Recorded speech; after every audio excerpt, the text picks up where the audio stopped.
Another day and we're back at it again. This time, we're gonna leave the wire harness alone and tackle some other equally important wiring, the injectors. While going through the injectors and preparing to get them installed, I realized that the connector for these injectors are different from the OEM ones, which are right here. So looks like we will have to wire in these connectors. Kind of sucks. I was hoping it'd be kind of a plug and play, but they don't make it that easy, unfortunately. But not a big issue. We will get those wired up and we will get the new injectors installed and at least get the fuel system ready to go. And then after the injectors, we're gonna go ahead and install the fuel pump and the fuel filter. Looking at the factory wiring harness, we have two wires. That one right there, which is brown and black, and then the other one, which is just all brown. I'm assuming the brown and black one is the ground, and then the all brown one is the power. But we're gonna search this up first to make sure, because I wanna make sure I wire this up correctly. I did some research and there wasn't really any information regarding on how to wire up these injectors. So what I'm gonna do is I'm gonna wire it up similar to how the original connectors are wired up, and I'm gonna show you guys exactly how I do that. First thing we're gonna do is we're gonna start by removing the fuel rail and getting the old injectors out of there.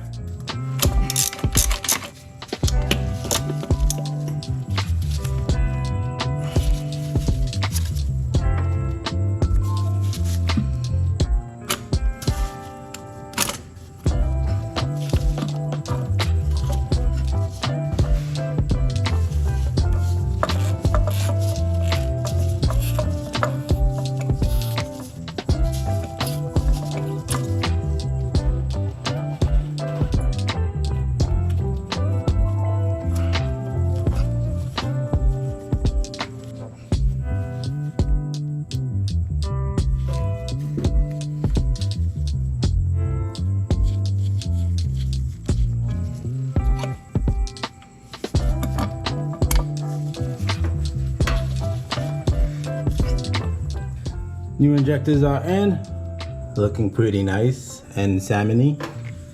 So, in terms of wiring up the new pigtails, how am I gonna do this? Well, it's clear that the injectors sit only one way. And looking at all the wires, the yellow with the black line turns out to be power. And each injector harness or pigtail has that yellow with the black line, because they all have that power going into them. The injector connector, the connector goes over it like this, snapping on, sending the power wire to the left side. Well, if you're looking at it from this angle, sending it to the right side of the pin, and the control side for the computer on the left side of the pin. So we're gonna wire it up exactly the same way so that when the connector connects to the injectors, the new pigtail has the power going into the right side, and the control for the ECU or ECM or PCM or whatever it is going to the left side of the injectors.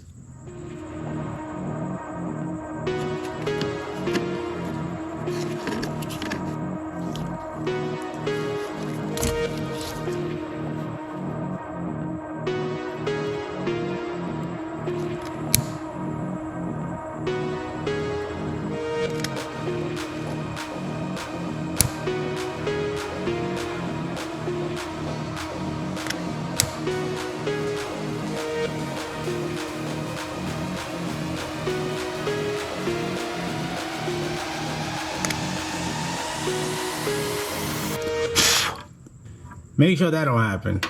I heard about these things potentially catching on fire. I think I held the fire too long and you guys just saw that. Whew, smelly.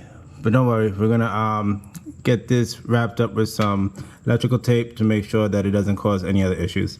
There you go, got it wrapped in electrical tape. Just to be safe, you know, we got the solder, shrink, and then the electrical tape on top of that. That was interesting. You know, I knew it could catch on fire. I heard about it. Didn't think it would happen to me. Just try not to hold the fire too long on the wires, because I guess that's what causes it. Well, let's keep going. First one down, 3 more to go. And there we have it. They're all wired up. Not gonna lie, it took a little longer than I anticipated it, but I'm very meticulous when it comes to wiring, and I wanted to make sure it was all done properly. So I took my time, made sure they're all wired up properly, made sure the power and the signals was going to the correct pins. And yeah, I think it's good to go. Oh, and it's not exactly a wire tuck, but I did tuck the 2 middle wires underneath the little cover here, so it's not sticking out all ugly. Next thing we're gonna do is replace the fuel filter. Pretty simple.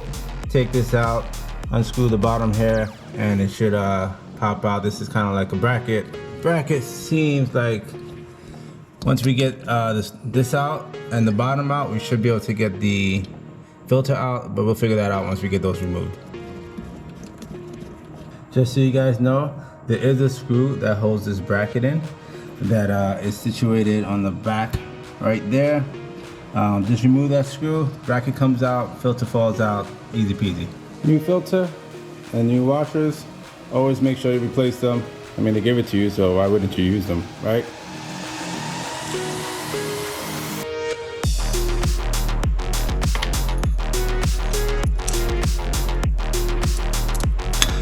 So the fuel system's just about ready to go. We got the lines back on. We have the lines to the rail tightened back on with the gaskets. New fuel filter. All that's left is the fuel pump and the fuel sock. And here we are, back in the car, about to get the fuel pump done. So if you guys don't know, the fuel pump is located underneath the rear seats. Pretty simple to get to, which is nice. All you gotta do is lift up the rear seats and you'll see it. I believe it's on the left side. So I'll show you guys how to do that right now. What the fuck?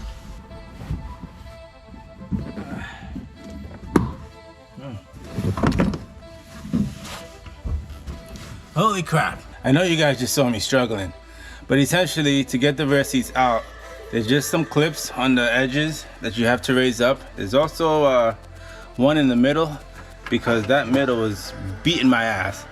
And then generally there's a screw back here that you have to remove, which is a 10 millimeter. But it looks like these seats were removed at some point because that 10 millimeter is no longer there.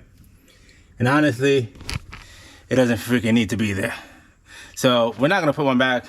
And yeah, as you guys can see, it is kind of dirty in here. It looks like some broken glass, some change. So I'm gonna get my vacuum and vacuum all this up before we continue. But it's a little too late to do that, and I don't want my neighbors to be mad at me. So we're gonna do that tomorrow. Okay guys, it's day 2, and as you can see, I vacuumed up everything. So let's get the fuel pump installed.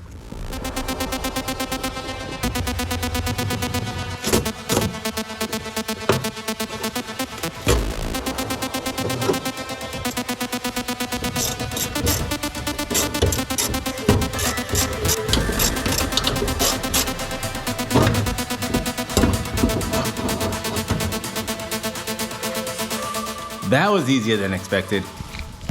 Here we have the fuel sending unit with the old pump and the old fuel sock. I have the new fuel sock in here and the new fuel pump. Looks like it's pretty easy. You just have a sensor you disconnect, and then there's a hose in the middle that you disconnect, and you disconnect the fuel sock from the bottom, and it should come right out. Okay guys, this was a little pain in the butt, but I figured it out.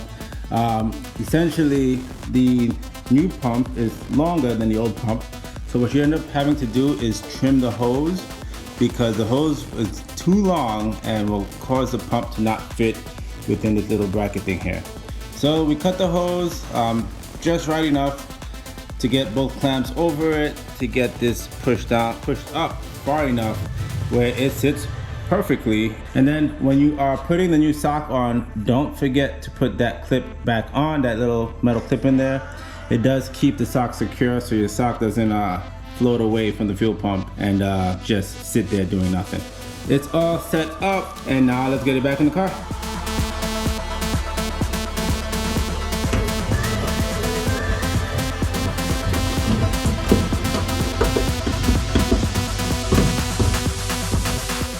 And we are done.